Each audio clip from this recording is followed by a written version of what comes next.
Vale decir, lo que se procura es que, o inicialmente, vamos a ver que hay un desarrollo, ¿no? Lo que se procuraba era que el juez sea un fiel intérprete de la ley, no que tenga que hacer algunas malabares o martingalas para lograr vincular a ese hecho con la ley penal.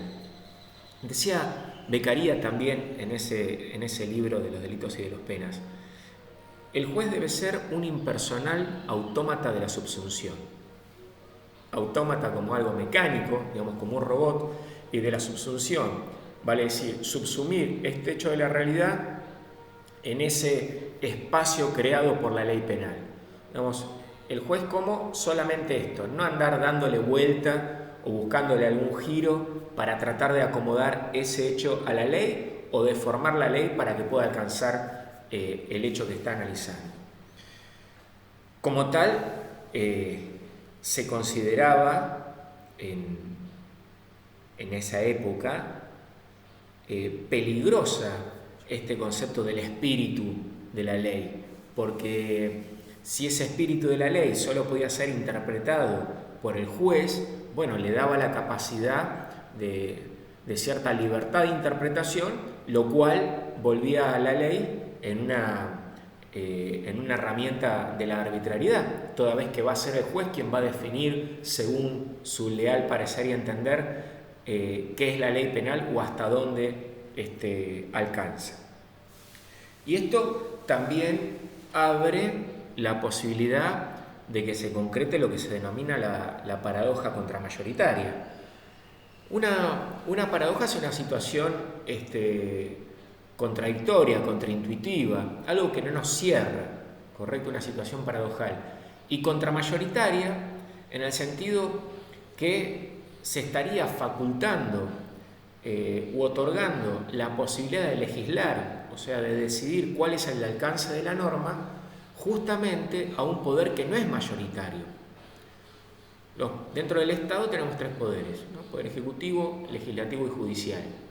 Los dos poderes mayoritarios, digamos, que llegan a esa situación a través de la expresión de las mayorías, son claramente el legislativo y el ejecutivo. No así el judicial. El judicial se lleva por concurso, son pocos los que pueden acceder, se requieren determinadas condiciones o requisitos.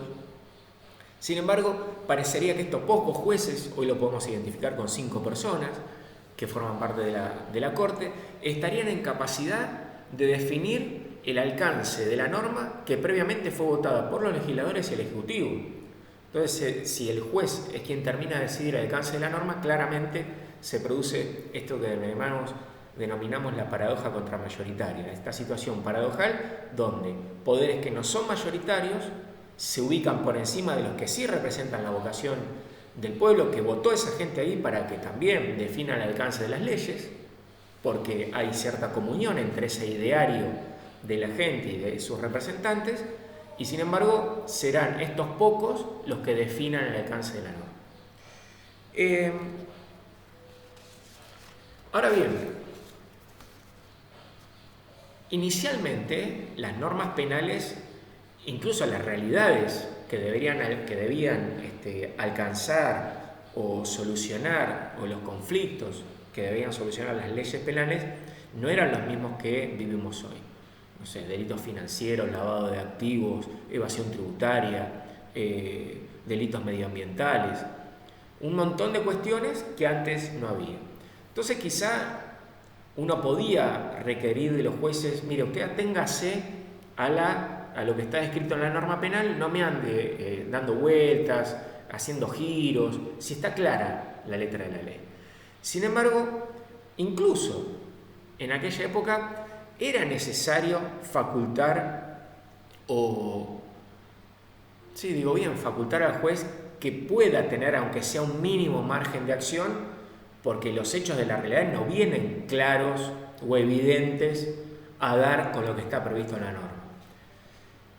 Entonces, con el tiempo se fueron desarrollando la doctrina, ciertas herramientas de las cuales se provee al magistrado para que él pueda llevar adelante este análisis, pero sin que se transforme en una situación arbitraria, digamos, dar ciertos corchetes o paréntesis dentro de los cuales el juez puede utilizar estas distintas herramientas para interpretar la norma penal. No otros, estos que nos van a dar también seguridad sobre cómo va a interpretar la norma y que no se transforme en claramente una situación arbitraria, analógica en este caso, por eso lo estamos analizando en este inciso. Son 5, o hemos desarrollado, nosotros en la cátedra identificamos 5. Van a encontrar en otros libros algunos menos, algunos más, pero creo que estos 5 resumen bastante bien estas herramientas interpretativas.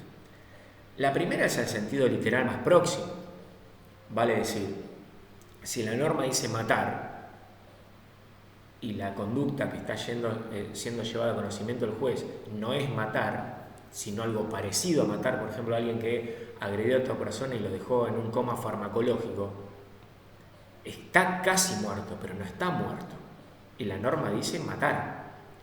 Entonces, el juez no puede decir, bueno, mire, la verdad que lo dejó casi muerto, entonces tiene muerte cerebral, pero todavía conserva ciertos signos vitales, pero la verdad que para mí está casi muerto, entonces le voy a aplicar, le voy a atribuir la conducta de homicidio.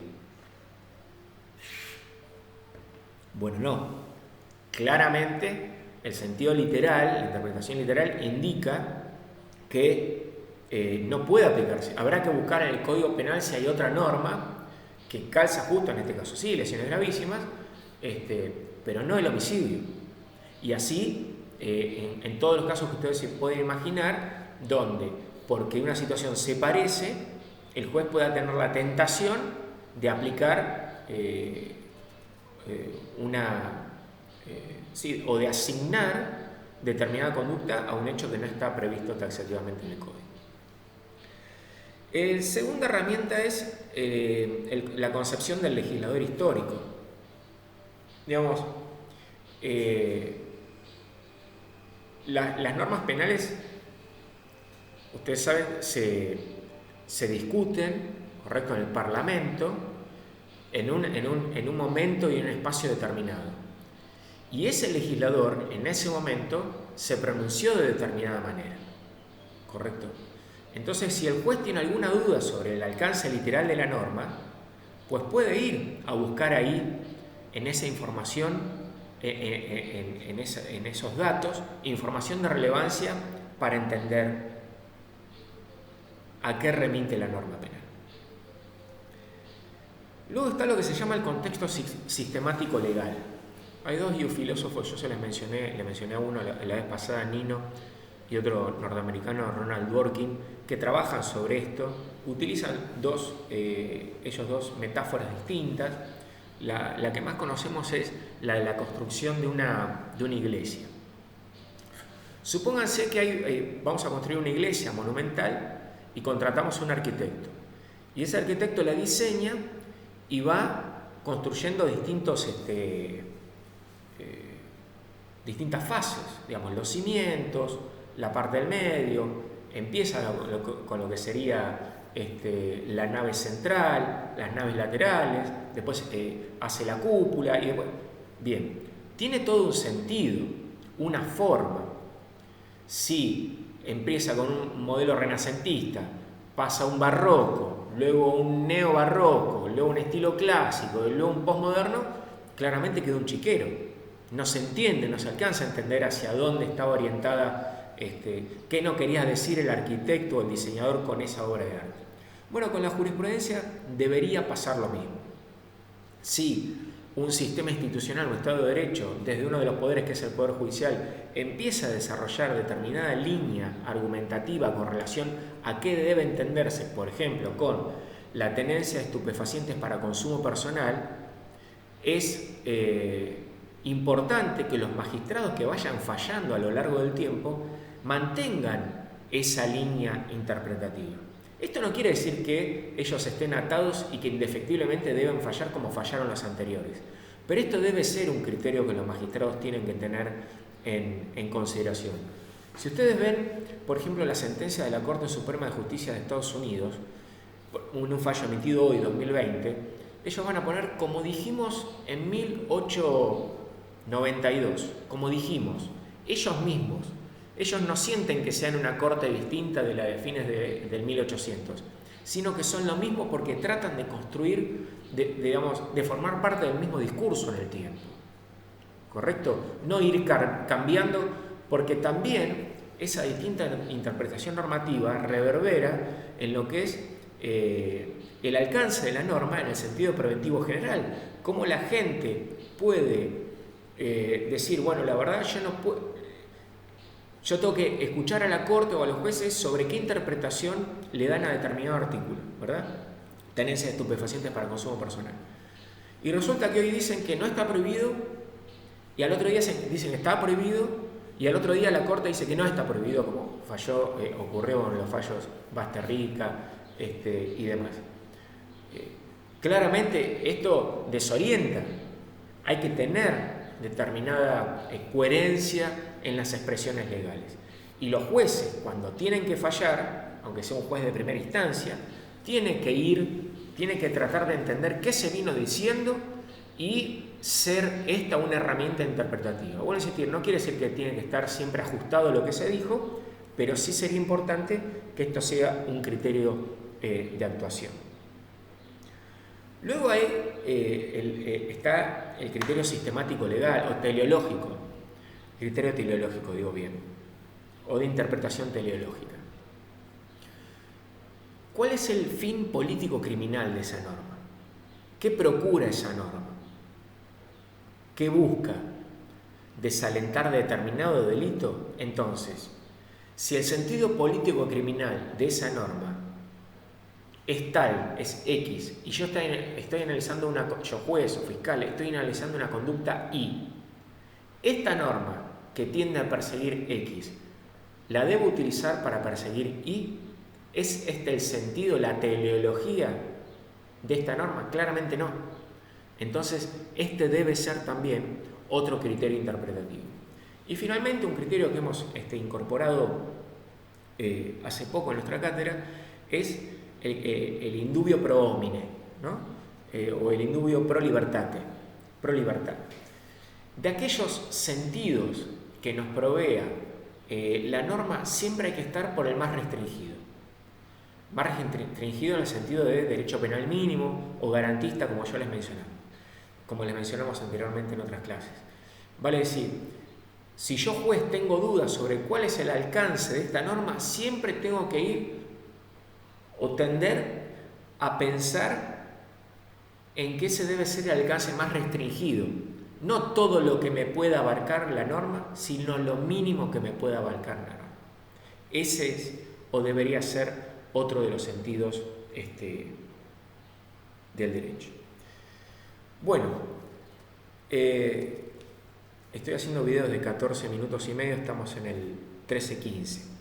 Arrancamos con el segundo criterio o pauta que va dirigida al juez del nullum crimen, nulla pena sine lege scripta o escrita. Esto remite a la prohibición de derecho consuetudinario. Nosotros, a diferencia del sistema de inglés o norteamericano, remitimos a códigos escritos, y es ahí a donde nosotros debemos ir a buscar para ver si una norma está combinada penalmente o no, y no a la costumbre. Vale decir, la punibilidad solo se puede determinar legalmente, no por la vía de la jurisprudencia.